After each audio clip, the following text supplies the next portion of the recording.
the Oklahoma Department of Wildlife Conservation, Outdoor Oklahoma. Well, hello and welcome to Outdoor Oklahoma. I'm Todd Craighead, and today I'm honored to be joined by Mr. Johnny Hurd, our Central Region Supervisor for Wildlife Division. Thanks for joining me, Johnny. Love to talk turkey. You betcha, and that's what we're going to do today. We're going to be talking about turkey hunting, actually even go on a turkey hunt in a little while.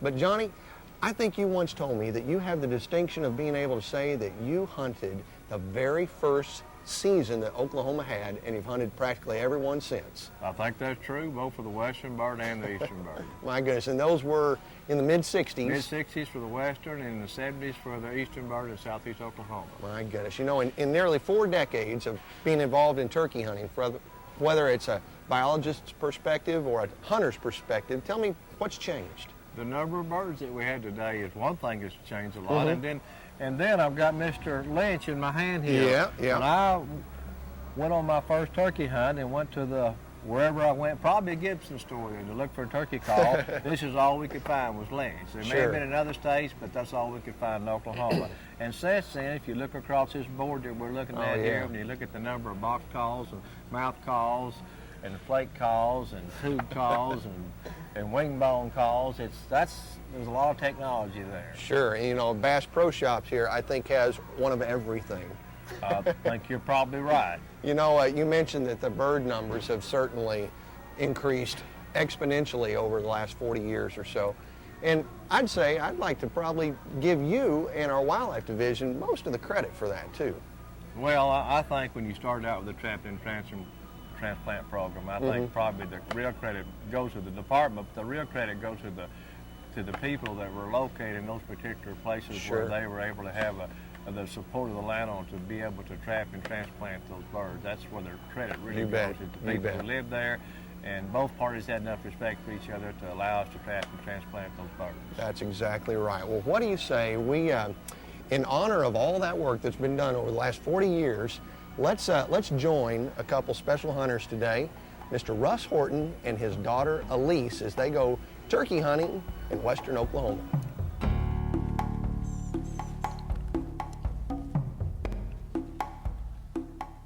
Well, if he comes down that pond dam road there, we may have to call at him just a little bit to get him to come over here, but hopefully he'll see our decoys out there in front of us. But anyhow, what'll happen, he will go down in that little dip and he'll poke up, and by the time he pokes his head up, body could shoot him, but I'd like to let him get a little bit closer. But if he gets to the edge of that gravel road there, what are you gonna do? Shoot him. Where at? In the head. What are you gonna do as soon as you shoot? Turn on the safety. And then what are you gonna do? Go down and get him. You gonna do any hooting and hollering before you get to him? Yeah. I imagine you will.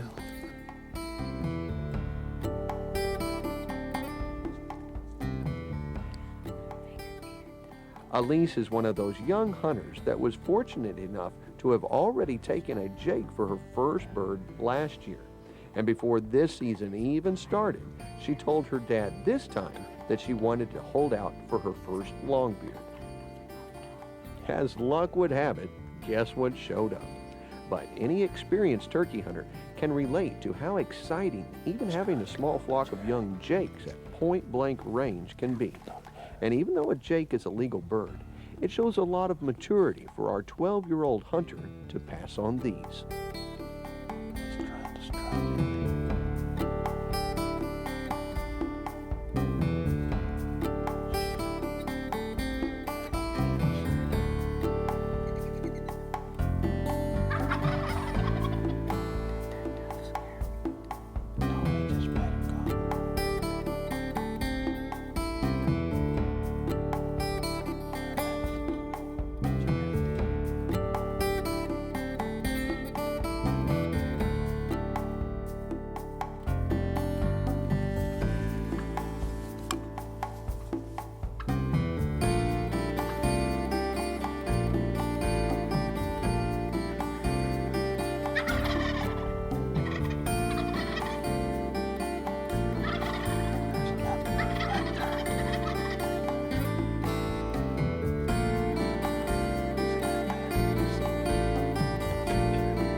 I'm now with Alan Stie, and Alan's a competition caller and call manufacturer yourself, and he's won actually numerous state titles and national titles in Yes. turkey calling competitions. So while I've got you here, I want to pick your brain a little bit on the different types of calls that are available to turkey hunters today. Okay, sure. I'll tell you what we'll do. We'll talk about the most basic to some that may be a little bit more difficult for a veteran caller. Let's go right to the push-pull call. This makes yelps. It makes clucks. It makes purrs. This is a great beginning call, but also for the veteran turkey hunter, this is a great finishing call because it's one-handed. Okay. Okay? Yeah, you bet. Okay, we'll move right on to the box call. And the box call is pretty much a staple in anybody's arsenal of calls. Sure. A box call is for yelping.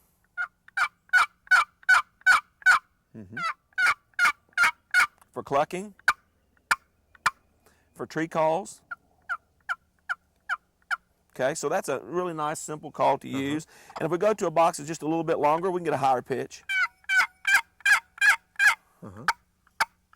Okay. After doing that, we can move up to a boat paddle. And a boat paddle has a different grip than a regular yelping box. It's a peace symbol of the 60s, okay? And so this call is used for cutting and for fly downs.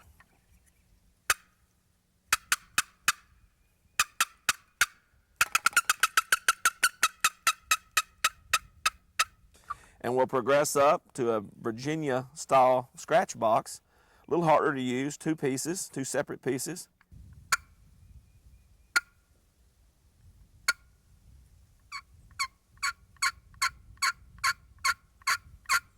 Okay, and that call right there is what I call a quiet day call. If we had more wind than what we have right now, Todd, we'd just leave that call at home. Sure. But on a super still day, that call right there is an ace. All right. Okay. All right.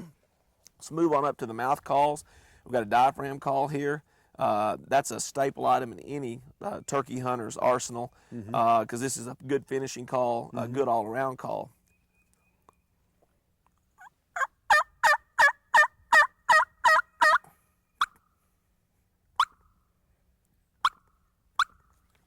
Does the turkey Very basics really nice. You bet.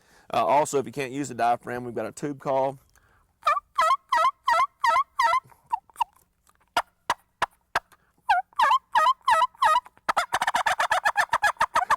Get a little Jake gobble out of that. Yeah, yeah. And also, we can go to a pot and peg call with a glass surface.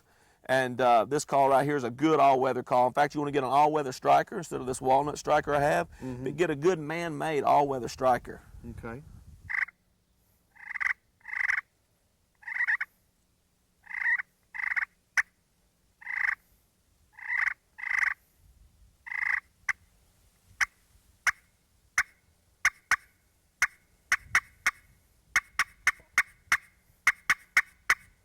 Great. You know, Alan, I'm noticing that no matter what call you're using, you're essentially making some of the same sounds. So Yes. is there any one call that you recommend over the other, or what would you say to a person shopping for, you know, his first call?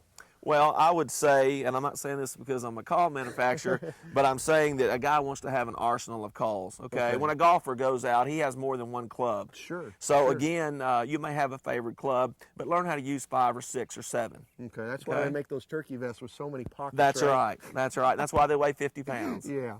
Well, I'm going to pick your brain a little bit more and ask you what you would do in certain types of hunting scenarios when we come back with Alan Stie right after this. Well, I'm back now with Alan Stie, and Alan actually teaches seminars to not only beginning turkey hunters, but to veteran hunters as well. Exactly. We run a full-fledged wild turkey hunting and calling school. Well, wonderful. You know, I want to pick your brain now on a couple scenarios. You know, we're right now on Hayburn Wildlife Management Area in northeast Oklahoma. So, since we're on a public land area, I want to ask you, what would you do if you are walking onto an area for the very first time, it's opening day or opening week of turkey season? What would your strategy be on an area you've never had the opportunity to scout before? What I would do is I would use a series of locator calls, multiple locator calls, depending upon what time of day I was going in. If I was going in early in the morning, I would use a barred owl hooter of some sorts, and I would use just a greeting call, okay? I'd just, that's all I'd do. Okay. That way, you know, I'm not going to overdo the call. Also, I might use, in midday, I might use a pileated woodpecker. Okay.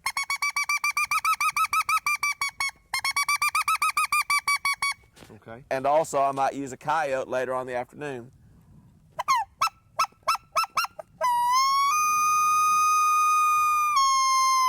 Okay, good. So you're not starting out right out of the truck calling and sounding like a turkey.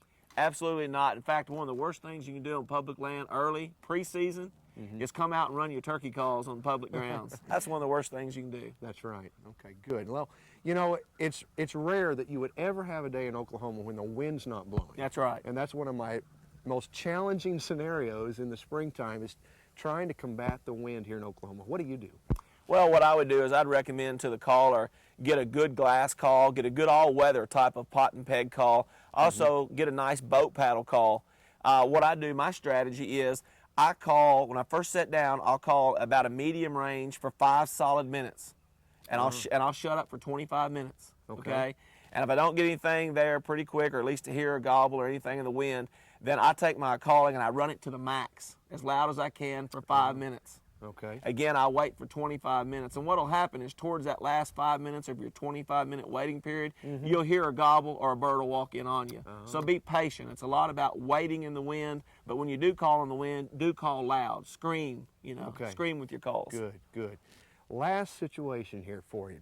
What if you've got a hunter that hasn't heard anything all morning, and he's got the whole day to hunt, and he wants to stay out during those midday hours? Is there a particular strategy for midday hunting that you would suggest? Well, what I would recommend on that, Todd, is I would, and I have a saying in my wild turkey calling and hunting school, he who is on high ground wins 90% of the battles. Okay. So get on the highest ridge that you can. Call every now and then. Don't call all the time. Don't call too loud. Get in there and see, you know, what the birds are doing at midday. Try to mimic what they do. And, you know, if that doesn't work, maybe try some locator calls in the middle of the day.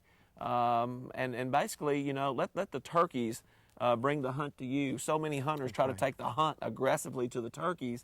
Let it unfold. Let it happen. Okay, so I guess the take-home message is don't go back to the truck for a nap midday. Stay out there. That's right. Pack your lunch in.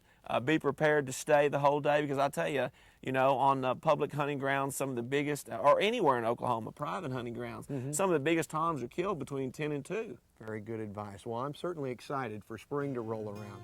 Thanks, Alan. You bet. Did you hear that gobble? Oh, really? Did you hear that?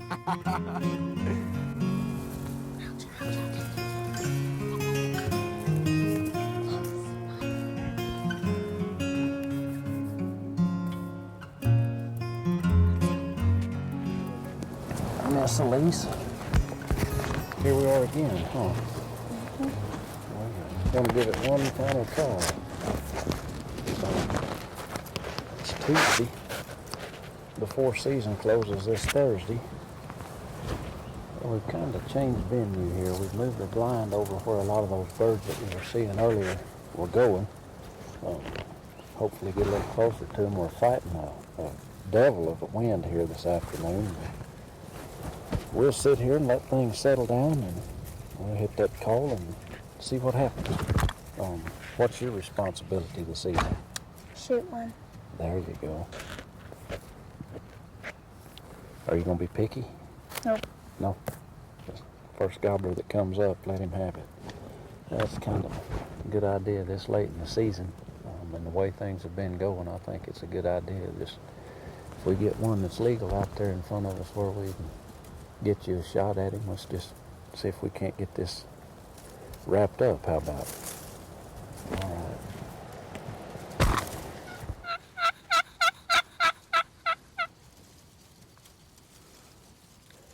And it's getting to the point now, we've been sitting here long enough that they ought to be something show up behind that hen. You know, she's just still right out there feeding. And, you know, it's this time of year, she should be sitting on a nest. That she's feeding this time of evening probably means she lost her nest. Are the nests in the trees or on the ground? They're on the ground. But that she's out and feeding this time of evening probably means that she lost her nest. They had a lot of rain out here about a week ago. Okay, see him right there? Oh, yeah. Can you shoot him right there? Huh? That tree right You can shoot right there, that tree. But let him, it's all right. It's all right. Just let him come on. When he comes past this cedar tree, let him have it, okay? Okay. I can see the red, but I can't see his head. Right. Oh, couldn't kill him right there. I want to let him go closer. He's plenty close. He just needs to take one more step. Okay. No. He's blue. Hit him right there. Okay. No, he's not. Hit him in the head. Right in the head. Aim right at the bottom of the red. Got him! Yeah! You got him, sis! Yes! Yes! Okay, wait, make sure that gun's on safety. Sit. All right. Yes! Look at that guy! Look at him! That is... You're not going to get it bigger than the Nazis. Let's go get him. Let's go out there. He's dead. You got him. Here you go. Here you go. All right. All right. Yes.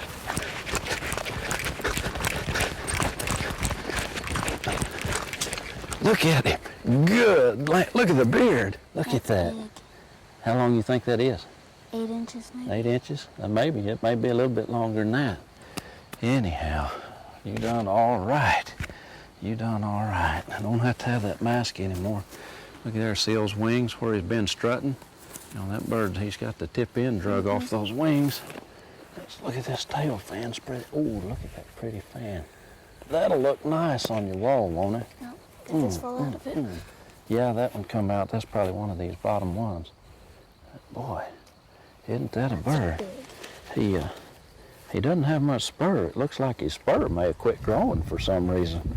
But anyhow, he sure got a beard on him. You remember, you said before season you wanted a long beard. Mm-hmm. And we was ready to settle for a Jake this evening. If it'd have been a Jake, you would have shot him, wouldn't you? Yep. But man, aren't you glad we waited? Just 2 days left and held out, and it all worked out this evening. You did good. Is he heavy? Uh-huh. Uh-huh. How much you think he weighs? A bunch. That's a good one, isn't it? Well, that's a dandy. Here, I'll carry him. You want his head? I'll carry him. You can carry the gun if you want. Ouch. Got it. All right. I'll take my hat and stuff. All right. Yes. Yes. Yes. If it's the early bird that gets the worm, we'd say it's the persistent hunter that gets the bird. It was a long season with many attempts to get Alysse her first longbeard. But by the looks on these two hunters' faces, they wouldn't trade this season's memories for anything. Perhaps nothing comes close to the joy of hunting shared between a parent and a child. Well, you know, Johnny, I think it's so important to do exactly what Russ did and get his children started early into the sport of hunting. I agree with that. My fondest memories are with my son. For a number of years, when I was in the woods with him, I didn't even carry a gun, and I enjoyed those times more than any other time in the turkey woods. That's right. You know, and I have kind of a special connection to my family and turkey hunting as well because, and it involves you, believe it or not. Years ago, my grandpa from Buffalo, Oklahoma, Mr. Ralph Craighead, he started keeping a scrapbook of all his hunting memorabilia and all his licenses. Well, I inherited that when he passed away, and inside there is a business card from a Mr. John Hurd, biologist for the Wildlife Department. Can you believe that? Yeah, and I'd like to see the card. That's an old card. You bet. Well, I'd be happy to share it with you sometime. And I'd like for you to take this opportunity this spring and share turkey hunting with someone new. We'll see you somewhere new next time in Outdoor Oklahoma.